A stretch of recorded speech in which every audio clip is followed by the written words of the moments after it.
Hello and welcome students, Gyanjyoti coaching সেন্টারের পক্ষ থেকে তোমাদের সকলকে আরো একবার স্বাগত। আজকে আমাদের আলোচনার বিষয় হচ্ছে শিক্ষা ও দর্শনের মধ্যে সম্পর্ক। ঠিক আছে, এটা কিন্তু তোমরা পার্ট 1 এর ক্লাস হিসেবে পাবে এবং এই শিক্ষা দর্শনের মধ্যে যে সম্পর্ক, এই যে টপিকটা তোমাদের সিলেবাসে প্রোভাইড করা হয়েছে, এটার উপর কিন্তু মোটামুটি 3 থেকে 4টা ক্লাস কিন্তু হয়ে যাবে। ঠিক আছে, তো আজকে যে ক্লাসটা সেটা হচ্ছে একদম পার্ট 1 এর ক্লাস হিসেবে তোমরা দেখবে। আজকের আলোচনার বিষয় ব্যাচে ক্লাস শুরু করার আগে আমি একটু তোমাদের বলে নিতে চাই, তোমরা যদি আমাদের জ্ঞানজ্যোতি কোচিং সেন্টারের সাথে যুক্ত হতে চাও, মানে তোমরা যদি ইচ্ছুক হও আমাদের সাথে জুড়তে, আমাদের আরো যারা স্যার ম্যামরা রয়েছেন তাদের কাছে পড়তে, তার জন্য কিন্তু তোমাদের সকলকে ওয়েলকাম। আমাদের সাথে সরাসরি যুক্ত হতে গেলে তোমাদেরকে এখানে কর্নারে দেওয়া 2টি নাম্বারের মধ্যে যে কোনো একটি নাম্বারে কিন্তু কল করে নিতে হবে। এই নাম্বার দুটি হলো আমাদের জ্ঞানজ্যোতি কোচিং সেন্টারের অফিসিয়াল হেল্পলাইন নাম্বার। এই নাম্বারে কল করলে তোমরা তোমাদের কোর্স ফি নিয়ে যা কনফিউশন আছে বা সাবজেক্টস নিয়ে অনেক রকমের প্রবলেম কিন্তু এখনো আছে, তো সমস্তটাই কিন্তু তোমরা এখানে ফুলফিল করে নিতে পারবে। এবং আমাদের জ্ঞানজ্যোতি কোচিং সেন্টারে স্পেশালি ফার্স্ট সেমিস্টারের জন্য অনেক দিন আগের থেকেই কিন্তু অ্যাডমিশন শুরু হয়ে গিয়েছে, এখনো চলছে। তো যদি তোমরা ইচ্ছুক হও তাহলে আর দেরি না করে ঝটপট আমাদের সাথে যুক্ত হয়ে যেতে পারো। কথা না বাড়িয়ে আমি একেবারে আজকের যে আমার আলোচনার বিষয় আছে আমি সেটা কিন্তু শুরু করছি। দেখো, শিক্ষা এবং দর্শনের মধ্যে সম্পর্ক। আচ্ছা, এই যে শিক্ষা এবং দর্শন মানে এডুকেশন এবং ফিলসফি, এরা মানে এই যে শিক্ষা এবং দর্শন এই যে বিষয়টা, এটাকে যদি দেখতে হয় তাহলে আপাত দৃষ্টিতে কিন্তু শিক্ষা এবং দর্শন একে অপরকে বা পরস্পরকে কিন্তু প্রভাবিত করে এবং একে অপরকে কিন্তু সমৃদ্ধশালী করে তোলে। ঠিক আছে, দেখো দর্শন শিক্ষায় যেমন মানে মার্গ দেখায় বা মার্গ দর্শনে যেমন সাহায্য করে, ঠিক তেমনই কিন্তু শিক্ষার প্রভাবে নতুন নতুন দার্শনিক যে চিন্তা ভাবনাগুলো আছে সেগুলোর কিন্তু উদ্ভব হয় বা সেগুলোর কিন্তু উৎপত্তিও ঘটে।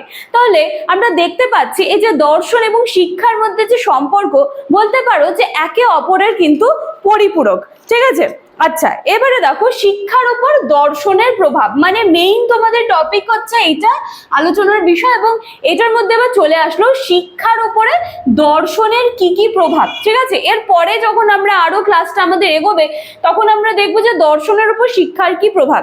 আজকে শিক্ষার উপর দর্শনের কি প্রভাব সেইটা কিন্তু আজকে আমরা আলোচনা করব। দেখো, দর্শন হচ্ছে কিন্তু একটা শিক্ষার গুরুত্বপূর্ণ ভিত্তি। ঠিক আছে, এবার শিক্ষায় দেখো পাঠ্যক্রম থাকে, এবার পুরো শিক্ষা ব্যবস্থা থাকে বা শিক্ষার একটা লক্ষ্য থাকে।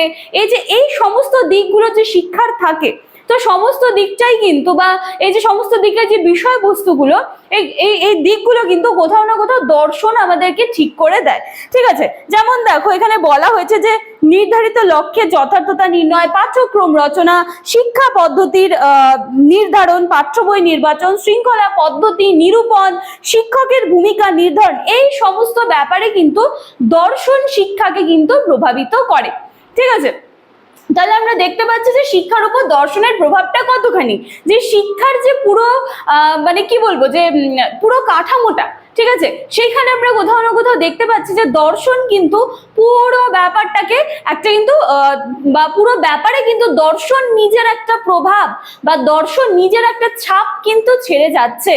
ঠিক আছে, আচ্ছা এরপরে দেখো কি বলা হচ্ছে, আমরা যদি শিক্ষার লক্ষ্যটা একটু আলোচনা করি তাহলে আমরা দেখতে পাবো যে কোনো যে শিক্ষা ব্যবস্থা, ঠিক আছে, তার একটা লক্ষ্য থাকে এবং সেই যে লক্ষ্য সেইটাকে কেন্দ্র করে কিন্তু যাবতীয় কাঠামো বলো বা যাবতীয় শিক্ষা ব্যবস্থা বলো সমস্তটাই কিন্তু পরিচালনা করা হয়ে থাকে। এবং যেই সমস্ত বিষয় শিক্ষার লক্ষ্য নির্ধারণে সাহায্য করে তাদের মধ্যে অন্যতম হচ্ছে কিন্তু দর্শন। আমি প্রথমেই বললাম যে শিক্ষার অনেকগুলো কাঠামো রয়েছে যেগুলোকে কোথাও না কোথাও দর্শন কিন্তু প্রভাবিত করে। তো এবারে শিক্ষার লক্ষ্য যদি আমি আলোচনা করতে যাই তাহলে আমি দেখতে পাচ্ছি যে শিক্ষার অনেকগুলোই লক্ষ্য রয়েছে এবং সেইটাকে ঠিকঠাক মতো পর্যালোচনা করার জন্য বা পর্যালোচনা বললে ভুল হবে, পরিচালনা ওয়ার্ডটা ঠিক হবে। তো সেইটাকে ঠিকঠাক মতো পরিচালনা করতে গেলে কিন্তু দর্শনের একটা প্রভাব রয়েছে। এবার দর্শন ভেদে এই লক্ষ্যগুলো কিন্তু আবার আমরা মানে বিভিন্ন ধরনের দর্শন ভেদে আমরা কিন্তু এই লক্ষ্যগুলোর আবার অনেকগুলো মানে ধরন দেখতে পাচ্ছি। দেখো আমি একটু এখানে লেখার চেষ্টা করেছি, দর্শন ভেদে শিক্ষার লক্ষ্য। তার মানে যখন আমরা ভাববাদে আসবো তখন আমরা দেখবো যে আধ্যাত্মিক বিকাশ, আত্ম উপলব্ধি বা মোক্ষ লাভ, এগুলো কিন্তু হয়ে যাচ্ছে তখন তার লক্ষ্য। সেটা কোন ক্ষেত্রে? যখন আমরা ভাববাদে আসবো তখন দেখবো যে শিক্ষার লক্ষ্য হয়ে যাচ্ছে আধ্যাত্মিক বিকাশ, আত্ম উপলব্ধি। যখন আমরা প্রকৃতিবাদে আসব তখন দেখতে পাচ্ছি যে আত্মপ্রকাশ করা এবং আত্ম সংরক্ষণ করা, ঠিক আছে, সেটা হয়ে যাচ্ছে শিক্ষার লক্ষ্য। এবারে যখন আমরা প্রয়োগবাদে আসব তখন দেখতে পাচ্ছি পরিবেশকে নিয়ন্ত্রণ করা এবং সামাজিক সামর্থ্য, দক্ষতা, এই সমস্ত কিছু চলে আসছে তখন। আবার যখন আমরা বাস্তববাদে আসব তখন দেখতে পাচ্ছি যে ব্যক্তিত্বের পূর্ণ বিকাশ কিন্তু শিক্ষার লক্ষ্য। এবং 5 নম্বরে যখন আমরা মার্ক্সবাদে চলে আসব, মার্ক্সবাদে, তখন আমরা দেখবো যে শ্রেণীহীন শোষণহীন সমাজ গড়ে তোলাই কিন্তু হচ্ছে শিক্ষার লক্ষ্য হয়ে দাঁড়াবে। তাহলে শিক্ষার শিক্ষা ও দর্শনের মধ্যে যে সম্পর্ক, সেটার মধ্যে কিন্তু শিক্ষার উপর দর্শনের কি প্রভাব এবং তার লক্ষ্য এবং দর্শন ভেদে শিক্ষার লক্ষ্যগুলো কিভাবে আলাদা আলাদা হয়ে যাচ্ছে, সেই ব্যাপারটা কিন্তু আজকে আমরা আলোচনা করলাম। এর পরের দিনে যে ক্লাসটা তোমরা পাবে সেটা কিন্তু তোমরা শিক্ষার পাঠ্যক্রম এবং শিক্ষা পদ্ধতি, এই ব্যাপার দুটো কিন্তু পরের দিনের ক্লাসে আমি ক্লিয়ার করব। তো চলো, আজকের ক্লাসটা কিন্তু এতখানিই থাকছে।